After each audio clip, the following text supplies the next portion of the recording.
Muy bien, estamos de regreso a nuestra edición de noticias y antes de seguir con las informaciones hacemos el habitual alto de esta hora para conversar con la entrevistada del día.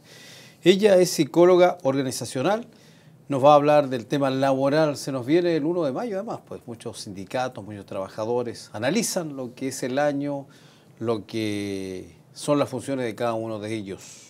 Y Tamara Ponce Ovalle conoce mucho de eso. Tamara, bienvenida a Inet Televisión, ¿cómo estás? Gracias, bien. Cuéntanos, Tamara. Bueno, el tema laboral lo conoce muy de cerca usted, ¿cierto? Y lo que además cada día es la misión de un joven que egresa de alguna universidad, un título profesional, buscar trabajo, acceder al mundo laboral, que no es fácil, ¿eh? No es fácil, sobre todo para la gente que egresa, porque dentro de los procesos de reclutamiento está la opción de ver a qué se ha dedicado la persona, si tiene procesos de capacitación también, o antes de salir de la universidad también trabajó, y de eso se ve poco. Cuesta realmente encontrar un trabajo y si es primera vez, mucho más difícil. Claro, por supuesto. Ahora, en este caso, ¿qué le recomendarías tú a esas personas? Bueno, yo me dedico también a hacer procesos de selección y una de las cosas que nos llama mucho la atención de repente a los psicólogos es la gente que sale, no sé, dentro de un periodo de tiempo en la universidad y que durante esos 5, 6 o 7 años no prestó ningún tipo de servicio a nada. No solo enfocado a la carrera, sino que me refiero a lo mejor atendiendo público en el verano, trabajos esporádicos en temporada estival. Eso llama mucho la atención, en el sentido de que cuáles son los propósitos que tiene la gente en buscar trabajo, si es porque terminaste la universidad y cumpliste un ciclo, o porque realmente el trabajo te llama la atención y te gusta sentirte útil. Eso llama en la estructura de la primera parte, que es cuando uno hace la lectura de los currículos. ¿Y se produce frustración cuando los jóvenes que han estudiado una carrera luego sí, no la la verdad, siguen? a mí me ha tocado entrevistar gente que pasa mucho tiempo sin trabajo, gente que lleva chicos salidos recién de la universidad, gente joven, 2 años sin trabajo. Eso también se ve muy afectado en las pruebas psicológicas, porque los exámenes psicológicos muestran que la persona pasa por un proceso de ansiedad alto o maneja de manera negativa la frustración. Entonces, más encima le va a ir mal en la prueba. Pero hay más o menos empresas que están dando ocupación a la gente. Se dice hoy que hay mucho emprendimiento, que la gente está tratando en alguna medida de no tener un empleador, sino que uno mismo ser, digamos, su propio empleador al emprendedor. ¿Es así o no es así? Yo creo que hay varios factores. Un factor principal está en la modernización de las industrias. Antes se utilizaba en una línea de trabajo 10 personas. Después de que el empleador acceda a comprar una máquina, de esas 10 personas quedarán 5 y las mejores. Por lo tanto, esa gente que queda fuera del sistema de trabajo tiene que hacer algo, tiene que de alguna u otra manera manejar la economía de su hogar y tiene que emprender. Yo creo que, y es un tema país amplio, no creo que el tema de Uber, por ejemplo, esté tan en silencio. Yo creo que da trabajo a mucha gente y por eso de alguna u otra manera el gobierno no se mete y no concilia el tema. Ahora, ¿las redes sociales le han servido a los jóvenes para poder acceder a trabajos? Sí, hay varias plataformas que son gratuitas, por ejemplo, y sin dar auspicio, yapo.cl es gratuito, y la gente busca trabajo ahí. Y uno también, bueno, los procesos de reclutamiento va generando la segmentación. Si yo quiero buscar un ingeniero o un cargo alto, voy a postular en una plataforma pagada, y son bastante caras. Lo que yo sí encuentro que hay que de alguna u otra forma potenciar en las regiones y en las provincias son las OMIL. Tamara, cuando una persona más de 40 años queda cesante, ¿le cuesta más encontrar trabajo? Sí, depende del cargo. Yo creo que hoy día estamos en un proceso social donde la gente joven se cambia por nuevos desafíos, ¿ya? En el sentido, la gente joven es la generación I, que se llama, que son los nacidos entre los años 80, del 80 al 90, que es gente que se va trasladando de trabajo cada 3 años, cada 2 años en busca de nuevos desafíos, más allá de la renta, ¿ya? Pero eso genera un impacto en las organizaciones, porque resulta que, supongamos que yo tengo una clínica y en esa clínica cada vez ingreso enfermeras y van saliendo, voy a optar el día de mañana, por este tipo y este fenómeno social, de contratar a lo mejor a enfermeras sobre 40 años, porque sé que se van a quedar conmigo. O sea, ahí está esa posibilidad. Ahora se escuchaba decir respecto de los parlamentarios que quieren extender, por ejemplo, la edad de jubilación del hombre y la mujer. Pero otra persona bien dijo, oye, ¿y en qué va a trabajar mientras tanto? Claro, ahí yo creo que el tema va igual en la calidad de vida de la persona. Hoy día uno puede ver una persona de 40 años y uno de repente no cree, dice, no puede tener 40 si representa 60. Y al contrario, gente que tiene 60 años representa 40 años. Yo creo que va todo en la calidad de vida y en la mentalidad que tiene la persona y en el sentido que le da el trabajo. No es lo mismo levantarme todas las mañanas obligado a ir a un lugar que tener la necesidad de seguir innovando y completando lo que quiero hacer, porque estoy enfocado a una meta, a un objetivo en particular. ¿Trabajamos mucho los chilenos? Trabajamos harto. ¿O sacamos harto la vuelta? Y también sacamos harto la vuelta. Sí, yo creo, sin duda. Ahora, ¿los horarios entonces de producción no son las 8 horas diarias que uno debería trabajar? Yo creo que depende. Cuando nosotros hablamos de las pymes, por ejemplo, de esta independencia de las personas de querer trabajar solo, yo creo que esa persona trabaja 10, 12, 16 horas por algo que es propio. A diferencia posiblemente de alguien que trabaja apatronado, cuando no se siente el compromiso, sí se pierde mucho tiempo sacando la vuelta y se ve. Y eso también influye en cómo la gente trabaja, cuáles son los estilos de liderazgo, cuál es la representatividad que yo tengo con la institución, por ejemplo. Todo de alguna u otra manera va asociado al sentido que yo tengo de estar aquí. Hay mucho, diferencia entre un trabajador del sector público y del privado en materia de responsabilidad, de compromiso con el trabajo. Yo creo que depende de las generaciones, depende de la historia de la persona, eso va variando. Yo he trabajado en el sector público y en el sector privado y se ve de todo. Se ve gente muy comprometida con la comunidad, como así también con la gente del sector privado. Pero a lo que quiero retomar es cuál es el sentido que yo le doy al trabajo. ¿Para qué me sirve esto a mí? A mí me tocó realizar un proceso de coaching con una persona que una organización quería salvar, que llevaba mucho tiempo, y me tocó acompañarla en este proceso. Esta persona era la jefe de atención al cliente, ¿ya? Y conversando, ella llega al punto de decir que estaba cansada de atender gente. Entonces yo le pregunto a esta persona, ¿cuál es el propósito del cargo? ¿Para qué estás aquí y por qué recibes esa remuneración a fin de mes? Entonces, esta persona me queda mirando y me dice, porque soy la jefa de atención. Entonces yo le digo, ¿y en qué momento te dejó de gustar atender gente si es el sentido y el propósito de tu cargo? Entonces, hay gente que a lo mejor no cada cargo es para cada persona. Y eso es importante saberlo. Y no siempre la persona lo asume. Claro, porque no te genera pasión y en el momento que la pasión se acaba, lo estás haciendo por costumbre. Pero eso se da mucho, ¿no? Se da mucho. ¿Por qué? Porque estamos acostumbrados siempre de tener una estabilidad única, de no salir de esta zona de confort que llamamos en la jerga de la psicología, de estar siempre ahí estables. Nos da miedo dar el paso hacia el lado y probar cosas nuevas. Porque a lo mejor me da susto arriesgarme, independizarme o cambiarme de cargo porque a lo mejor voy a estar un mes y no voy a resultar. Me van a echar igual. ¿Es mucho el temor a quedarse cesante? Sí, yo creo que sí. O sea, cualquier persona que se queda sin trabajo pierde la estabilidad Pero a económica. mayor edad, más preocupación. Claro, sin duda.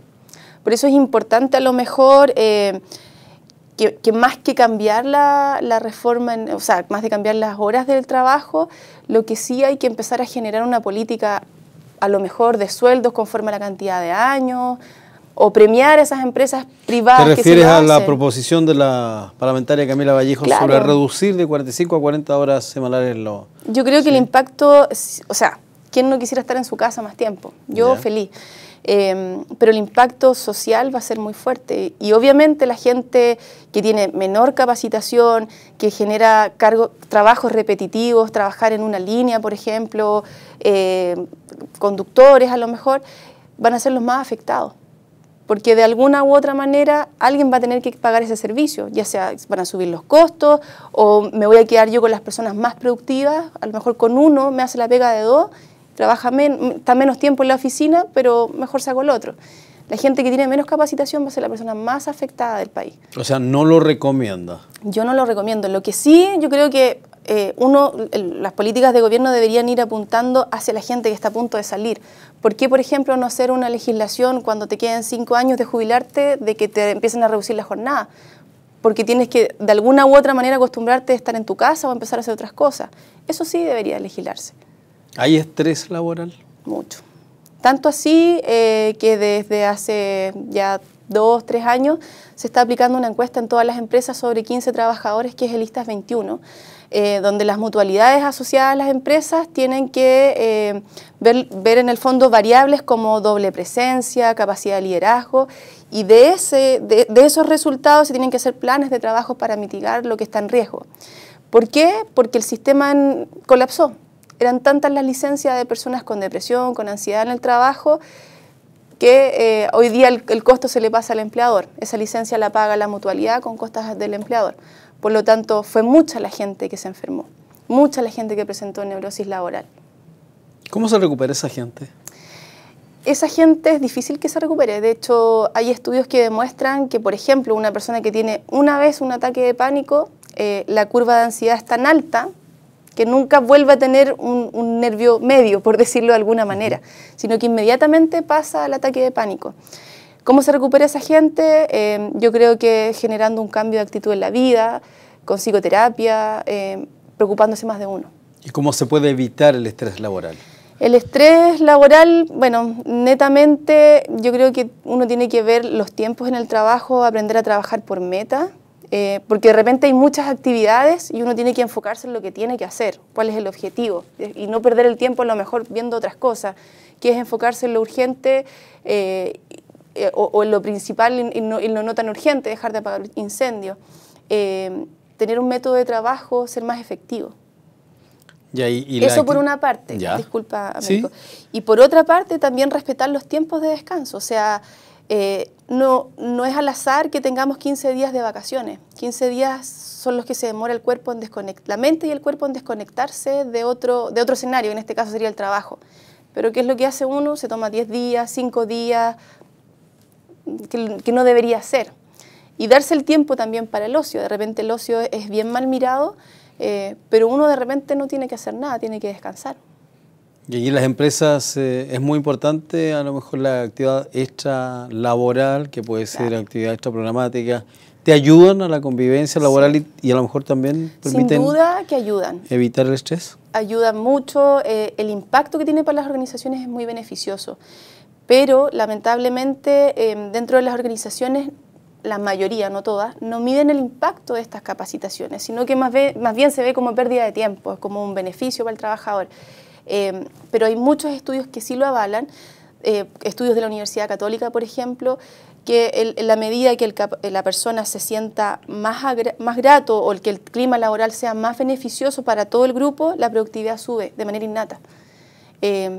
Pero es difícil de repente ver cambiar esta visión a gerentes, a ingenieros que están a cargo de las masas críticas de los trabajadores, porque ellos obviamente tienen que velar por la productividad, los costos de la empresa, si no la empresa se va a quiebra. Pero una vez que uno pueda medir en el fondo cuál es el impacto que genera esta capacitación, a lo mejor si me gasté una cierta cantidad de plata, lo pasé ahora a hombre, y esto me es favorable, lo voy a seguir haciendo. ¿Qué le recomendarías entonces a un trabajador que siente de que ha fracasado en su tema laboral, concurrir a un psicólogo, que se haga asesorar? Yo creo porque a veces se puede encerrar y se deprime mucho más. Bueno, una de las cosas más importantes cuando una persona se siente así es conversarlo con gente cercana o con una persona que uno genere influencia. Y yo creo que hay que aprender también a dejar de tenerle miedo al fracaso. Yo no sé en qué momento de nuestra historia le empezamos a tener pánico a fracasar. El fracaso es parte de la vida. Si nosotros aprendemos a mirar de esa manera, claro, a lo mejor de 10 fracasos voy a tener un éxito que va a ser muy grande para mí. Pero sí una persona que sí se siente triste, sola, o a lo mejor siente que de alguna u otra manera el trabajo le está afectando, o el equipo en sí, tiene que pedir ayuda. Tiene que buscar a lo mejor ayuda profesional o conversarlo con otra persona. El solo hecho de poder socializar mis emociones ya me ayuda a disminuirlas. Bueno, estamos hablando con Tamara Ponce Ovalle, ella es psicóloga organizacional y especialmente del tema laboral. ¿Los sindicatos ayudan a los trabajadores? Sí, por supuesto que ayudan en el grupo cuando uno se aglomera la gente y se generan buenas ideas. Pero sí lo que uno tiene que ver es cómo se lideran estas ideas, si son de manera positiva o de manera negativa. Si yo vengo donde ti y te digo que, chuta, esa es la silla que te tienen, ¿cómo no has exigido una silla mejor? Te genera un cambio de tu perspectiva. Y de ahora en adelante posiblemente te vas a dar cuenta que sí, que en realidad las condiciones en que estás son todas malas, aunque así no lo sean. Los sindicatos permiten mucho a las organizaciones aprender a escuchar lo que la gente está hablando, lo que está sintiendo, porque ellos son los comunicadores oficiales de los grupos de gente, sobre todo cuando hay mucha gente en la organización. Pero yo creo que no hay que perder ese sentido de que son gente que son influyentes y que están junto con la empresa mejorando las formas de hacer las cosas en la organización. Lo que sí pasa mucho es cuando empiezan las rencillas de mejores beneficios, sobre todo económicos, que tienen un costo alto para cualquier empresa. No lo que ya pasó en Dominga, lo que está pasando en otras organizaciones, lo que pasó en Home Center Sodimac, por ejemplo. Sí, claro. Y al final, ¿qué es lo que pasa? Los más perjudicados y donde se corta el hilo más delgado son el trabajador en sí. Bueno, al finalizar esta entrevista, Tamara, ¿qué le diría a los trabajadores, a los futuros trabajadores, a la gente que está por ingresar al mundo laboral? Yo creo que la base de todo es trabajar, que te guste lo que haces y darte cuenta en el fondo si hay algo de tu trabajo que no te gusta, aprender a modificarlo y evaluar también qué es lo que yo aporto.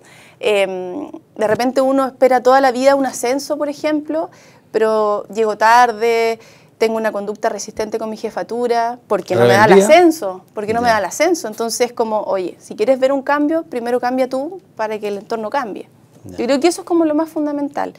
Ahora, también aprender a identificar cuando el escenario es adverso para uno, cuando uno no está en el lugar indicado. Yo creo que eso igual es importante darse cuenta. Ok. ¿Ves? Yo estoy conforme, pese a todo lo que me digan de mi silla, es firme en mi silla. Queremos agradecer la entrevista, Tamara, que tengas un buen fin de semana y gracias por estar con nosotros. Gracias. Gracias. Tamara Ponce Valle, psicóloga organizacional, conversando con INET Televisión, un tema re importante para todos nosotros. Vamos a una pausa, regreso, seguimos revisando más informaciones, ya estamos de vuelta.